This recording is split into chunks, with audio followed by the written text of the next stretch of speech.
Hello! So today we are going to crystal glaze this lovely facet bud vase, which you have chosen off our website. Thank you very much.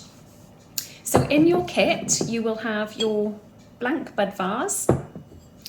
You will have your chosen underglaze colour. So for this one, we're going for orange. So that's going to be our inside vase and under colour. There's lots of different colour combinations, so depending on what you've chosen. Another really popular combination was the sea green, the dark sea green and the jazz notes combination. So if you've chosen that one, then obviously the sea green is the underglaze colour and then jazz notes is your crystal glaze. But for this one, we've got an orange underglaze and then we've got the Tiger Lily Jungle Gems from Mako is our crystal glaze. So you will have a whole pot of crystal glaze for yourself. You won't need to use it all, but obviously I just want to make sure that you get the maximum crystals in your kit. But we will be dispensing the underglaze colour, so it won't come in the original foundations bottle. You will have a smaller bottle just with orange underglaze or sea green underglaze, whatever you've chosen. Okay, so you'll have 2 bottles. You will also have one of our fan brushes to borrow. It's really important that you look after this for me because they are between £9 and £10 per brush, so they're quite expensive. And obviously a big part of the cost of the kit as well, which I'm trying to keep as low as possible. So please make sure that this is returned with your vase for firing. When you wash out your fan brush, if you could just make sure that you squeeze the bristles in between your fingers just to release all the water, give it a little flick and then you can leave it out to dry. And please don't leave it head down in water because it will just be ruined. So that's your fan brush. A couple of things that you will need to provide for yourself. Obviously you've got a little written instruction sheet as well, asking you for some kitchen towels. Just pop that down on the work surface in front of you. You want a plastic bowl, nothing fancy, just a plastic bowl that you can wash out later on. And then I've just got a separate bowl with some water and a little sponge, sorry, which comes in your kit. Okay, so the first thing I'd like you to do before you start is just wet your sponge in the water, wring it right out so it's just damp. And I want you just to sponge over your facet vase. This just makes sure that all the dust, any dust is removed from the bare bisque before we start coating, because dust does interfere with glaze. We have a few issues with that at the workshop now and again. So you have to make sure you've got a nice clean workspace. And then just go around if you just blow down into the tube just to release any dust from the bottom. And we've got a nice clean vase on our kitchen towel. Okay, so this one, we said we've gone for the orange underglaze with the Tiger Lily jazz notes to go on the top. Jazz notes, jungle gems, sorry. So give your orange underglaze a really good shake. Okay, and then take off your lid, grab your empty bowl, and I want you just to pour probably about, well, all of it pretty much into the bowl, because it can all go back in afterwards anyway. Just throw it all in. There we go.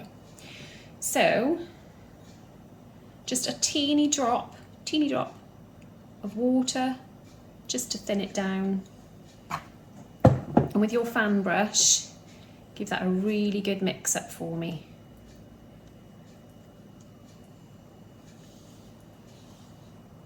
There we go.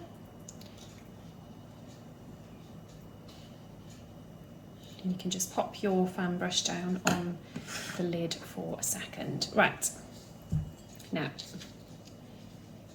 you will probably find it easier to stand to do this. If you pour into your vase, okay, so what you're going to do is you're going to roll glaze the inside of your vase. So get your bowl underneath, and I want you to tip the underglaze down, and then you are roll glazing to try and make sure that you cover the whole of the inside of your vase. It's really important that you do that because obviously you're going to put flowers in this vase, which will require water. So hold it upside down, let all of the glaze come out. It's really important that it all comes back out and doesn't leave any sort of ripple lines inside. So you don't want your glaze to be running back down inside. So leave it upside down for a little while, give it a little shake. And what I was saying about the water, obviously because this is going to hold water for your flowers, you want it to be waterproof, watertight. And the only way that that's going to happen is if you glaze all of the inside, because if you miss a little bit and you try to fill it with water, what will happen is that water will eventually seep into the body of the bisque, and it could cause some cracking. So really good shake. Still, you can see on mine, I've still got quite a lot coming down. Now this colour will be a lot more vibrant once it's been fired. Okay, so you can turn it upside down and you can see there that I've got, can you see just around the top there, I've got runs. As I turn it back up, it starts to run back into the vase, so you don't really want that uneven effect. So let's shake it a little bit more until you're confident that you can't get anything else out.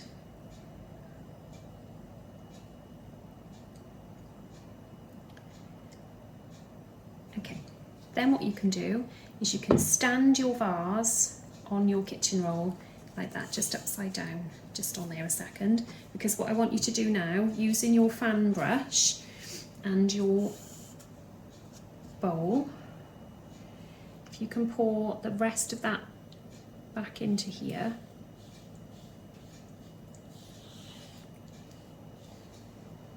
These fan brushes are so lovely to work with, particularly for glazing.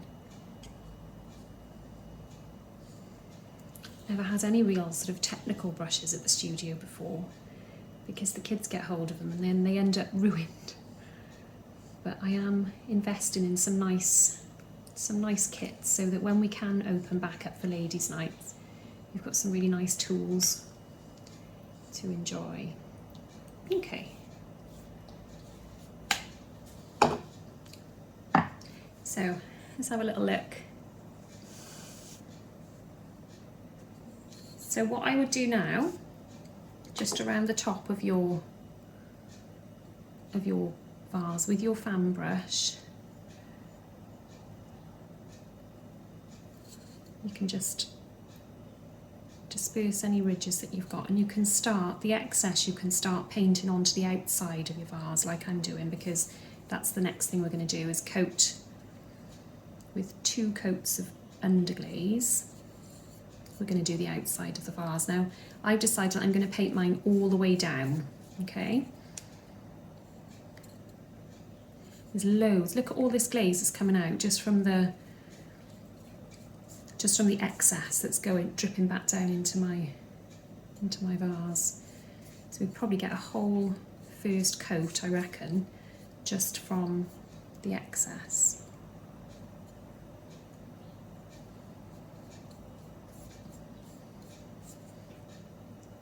And then obviously turn it around and do the same on the other side. No, we're not going to get a whole coat. That was a little bit ambitious, I think. Yeah, so just making sure that it's all nice and smooth on the inside.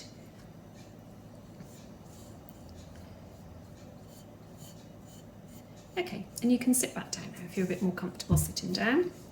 Because what we're going to do is we're going to, using our brush, our fan brush, I would just tickle around the top, because my kitchen roll has left a little bit of a pattern on the top, which I don't want. So let's go around and smooth that out. Now obviously during firing the glaze will melt, so any little lumps and bumps very often will be hidden, but it's better to have a smooth surface to start with. There's less chance of any errors afterwards. Okay, so we are just going to coat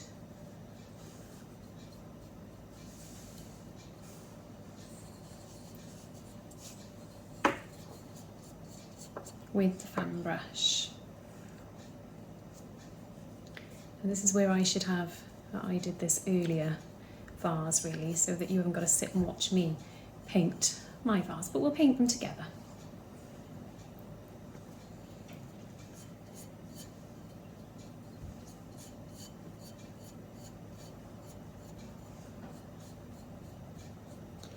So what I'm going to do is I'm going to hit the pause button now so that I can get the coats that I need on here. So I'm going for 2 layers. By the time you've got your first layer all the way around, you'll be ready to start. It's already, you can already touch it dry because it's quite chalky.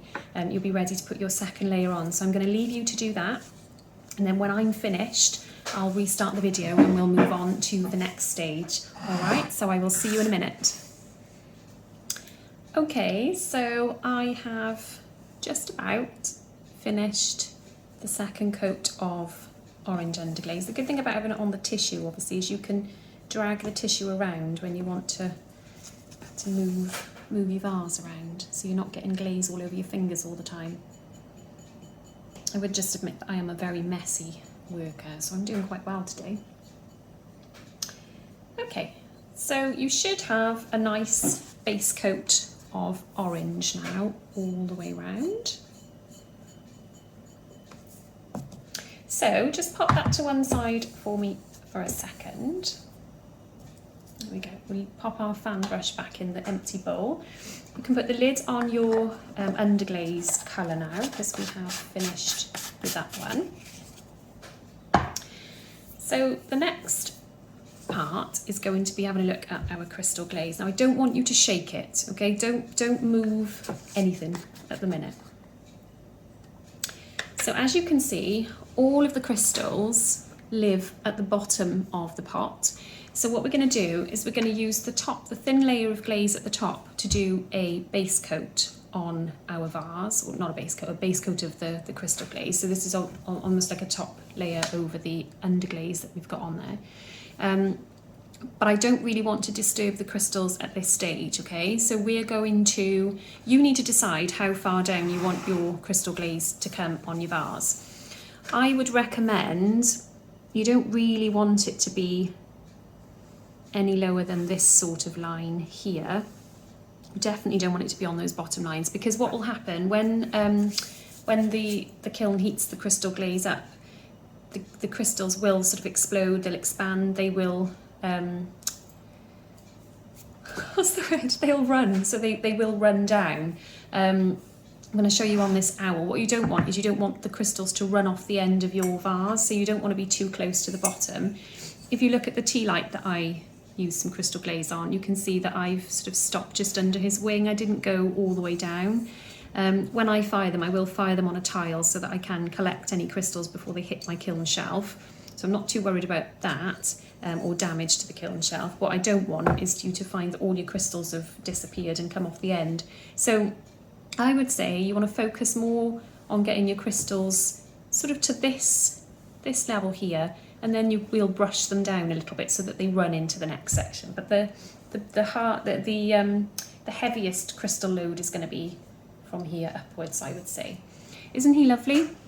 This is another crystal glaze option that I'm going to upload onto the website. I'll do a little video as well to show how I achieved him, and I love this this particular colour for the owl. Really pleased with him. So now you don't really need to wash your brush, because obviously you're going to be going over the top of the same colour. But what I would say is we don't necessarily want to put the orange into the crystal glaze pot, because the next person to use this crystal glaze might not actually want an orange base coat. So if you could just give your fan brush and your empty pot just a quick clean out for me so that there's no orange paint residue, that would be great.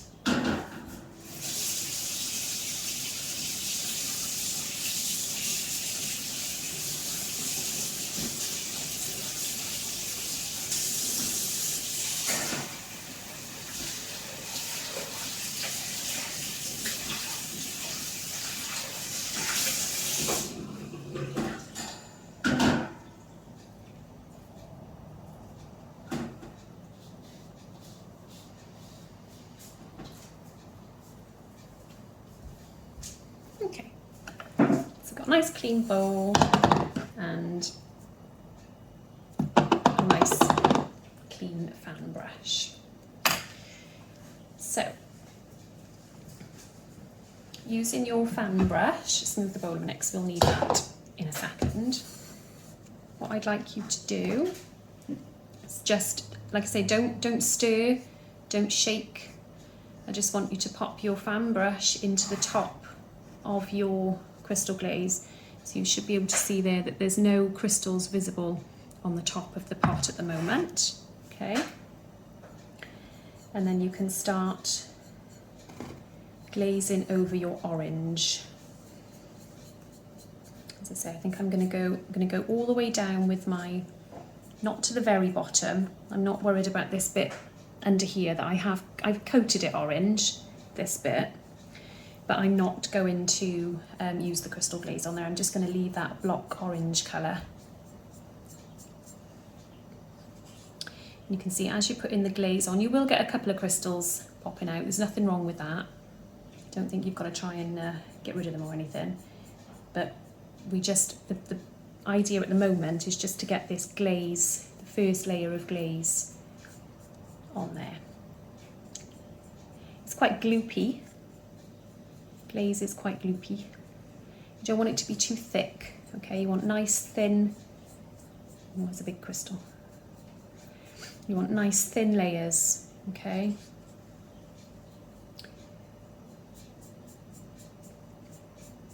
You don't really want to go inside your vase either with this, because obviously you've already glazed it with the orange underglaze.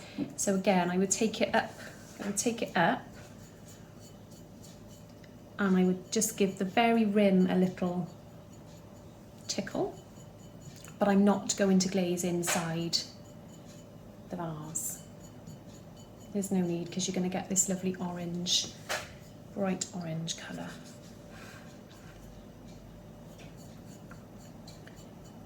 Okay, so what I might do, hopefully you're all alright now, just quietly getting on with that. Stick the kettle on or pour yourself a glass of wine. I'm going to pause you again, just while I get my 2 layers. So I'm doing this twice now. I'm going over the vase twice, down to this section here, and obviously just taking in the top. So 2 thin layers, and then I'll come back to you so that we can start putting our crystals on. Okay. Okay, you all back with me? So hopefully we're more or less at the same stage. So you'll notice that your once vibrant orange vase is now looking quite white, because the glaze is given sort of a white opaque finish. It's drying really nicely. So now is the fun part where we get to apply our crystals. Now the best way to get hold of the crystals is to give this pot a stir. Now I would have given you something I forgot to tell you I put in your pack at the beginning of the video, mainly because I didn't think about it at the time, is I've given you just a cheapy old brush. This isn't a cheapy old brush, but there will just be one in there for you to give your crystals a stir, okay? So can you hear that? All the crystals in there. So tip it out into your bowl, all of it, all the way. And make sure you scrape it all out. Because those lovely crystals are what we want to get hold of, okay? Now, because we've already painted 2 layers of the glaze onto the vase, you don't really need to paint this 3rd layer on. What I do, the reason I tip it upside down, is because I want to be able to get hold of these lovely crystals. And I am a bit crystal mad, so my crystal glaze may end up filled more than yours. It's entirely up to you, it's your preference. When you've done your first one, you may kind of think, oh, I wish I'd added more crystals, which case you'll know what to do next time. Sometimes you may think, oh, I went a bit crazy, there's too many on there. So it is just trial and error. And hopefully if you enjoy the way that this comes out and you've enjoyed the process of glazing this vase, there may be some other pieces on the website that you fancy giving it a go for. Or these make gorgeous presents. I've had a look on Etsy, and there's businesses on there selling crystal glaze vases for 30, 40, 50 quid. And they look really beautiful, and people are obviously buying them because they're for sale. So I think they make gorgeous gifts, and the fact that you've made it for somebody as well does make that gift extra special. So I'm sure that you'll want to come back once you've had your beautiful vase back, and everybody sees it in your living room and says, "I want one of those." You can make one for their next birthday. Right. So I've got my brush is loaded with little crystals, and this is just your cheapy brush now. I wouldn't bother so much with the fan brush for this. And I am just, can you see? I'm just patting those crystals on and spreading them out a bit. Obviously you don't want them to be saturated, but that's kind of the effect I'm going with mine. Okay, that's about the level. So I'm gonna pluck some more out of my bowl. This is why I've given you all a pot of crystal glaze, brand new crystal glaze, to use, because obviously the more pieces that you make, the less crystals are going to be left. So I didn't want it to be a case of somebody having a pot of crystal glaze after 3 other people had used it and there's no crystals left, because there won't be any left in mine, I can assure you, because I'm crystal mad. There we are. So what I'm going to do is I'm going to pause you guys again. If you do have crystal glaze left, you're very welcome to keep hold of it if you fancy some more projects at home. The only thing that I need return from you really are the brushes. So the crystal glaze pot is yours. Obviously you may decide to try a different colour combination next time. Perhaps you love the colour of the crystals, but you fancy a green underglaze or something like that, which we can work out. Or you can just go crazy and treat yourself to a brand new pot of crystal glaze, so that you've got lots of different options, lots of different colour combos, depending on who you're buying them for. So I'll just show you this bit that I'm going to do towards the end, because I'll pause you again while you just... Actually, maybe not. Maybe I'll keep you there. I'm just with my fan brush now. I'm just bringing those crystals down, so I'm kind of piling them all on that top layer. But then using my fan brush, if you can see,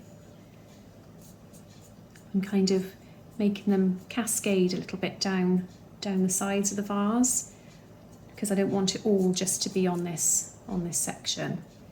And if you find it a bit sticky, just dip your brush in the very top where there's no crystals, where it's just the glaze, and kind of brush over it a little bit to help it come down.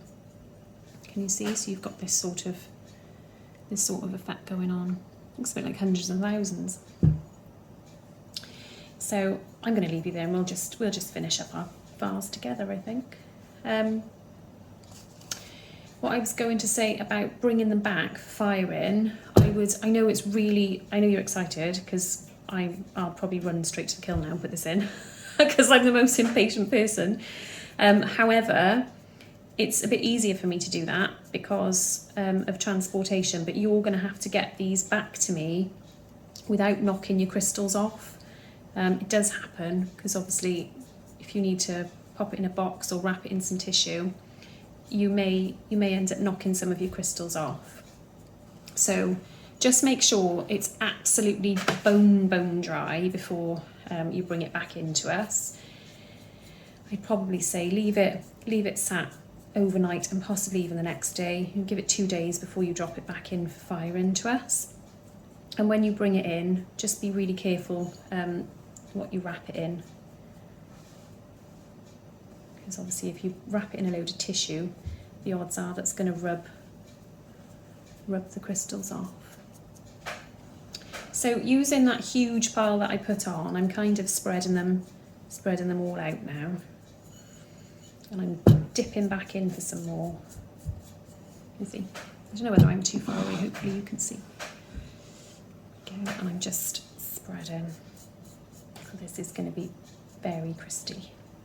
It is surprising actually. The first one that I did, I was really cautious because I just felt like I was going way over the top with the crystals. Oh, the other thing, remember, you're not pulling them down much further than that because I don't want them to run any further.